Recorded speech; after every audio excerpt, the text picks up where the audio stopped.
সকালের শুরুটা হয় হচ্ছে আমার এই এলাচ, দারুচিনি, তারপর হচ্ছে জিরা, তারপরে আদা, রোজমেরি পাতা এগুলো একসাথে দিয়ে গরম করে আমি গরম পানি করে খাই। এই গরম পানিটা দিয়ে আরকি আমার সকালটা শুরু করি। মাঝে, মাঝে লবঙ্গও দেই। মানে যত বেশি আইটেম আমি ঘরে থাকে আরকি, যখন যেটা থাকে সেই অনুযায়ী আরকি মসলা এড করি। করে তারপরে হচ্ছে গরম পানি করে একটু ফুটিয়ে নেই। বেশিক্ষণ ফুটানোর পরে তারপর হচ্ছে ছেঁকে গ্লাসে আরকি ঢেলে আরকি হালকা একটু ঠান্ডা করে তারপর খেয়ে নিই। এটা কিন্তু চাইলে আসলে সবাই খেতে পারে। এটা সবার শরীরের জন্যই অনেক উপকারী। আর এটার কালারটা খুবই সুন্দর। আমার কাছে খুব ভাল লাগে। সুন্দর একটা কালার হয়। তো গরম পানি করতে, করতে আর গরম পানিটা ঠান্ডা হতে যতটুকু সময় লাগে তার মাঝে আরকি আমি পেঁয়াজ মরিচ একটু কাটাকাটি করে নিচ্ছি।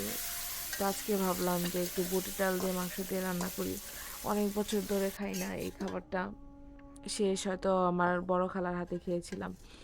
তাও কম হলেও ৯ থেকে ১০ বছর হয়ে গেছে যে এর মাঝখান দিয়ে আর আমার এই বুটের ডাল দিয়ে খাওয়া মাংস হয়ে রান্না ওঠে করে নাই খাওয়াটা আরকি। এটা তো যাই হোক, আগের নাকি নানু বাড়ির স্মৃতি বড় হলে আসলে সব কিছু চেঞ্জ হয়ে যায়। আগের দিন আর আগের দিনের মতো থাকে না।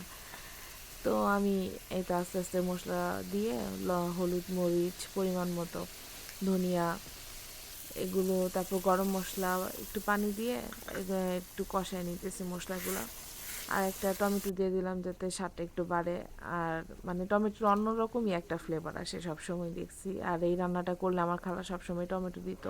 একটু অনেক বেশি করে দিত বলতে গেলে। আমি একটু কমই দিছি।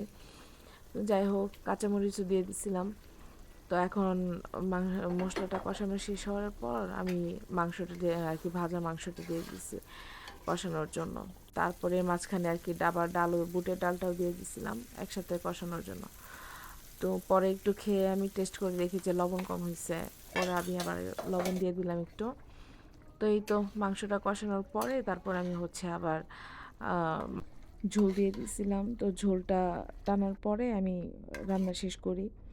এই তো তারপরে অনেক বছর পরে আরকি মজা করে খাই। আর ভালোই লাগছে তরকারিটা।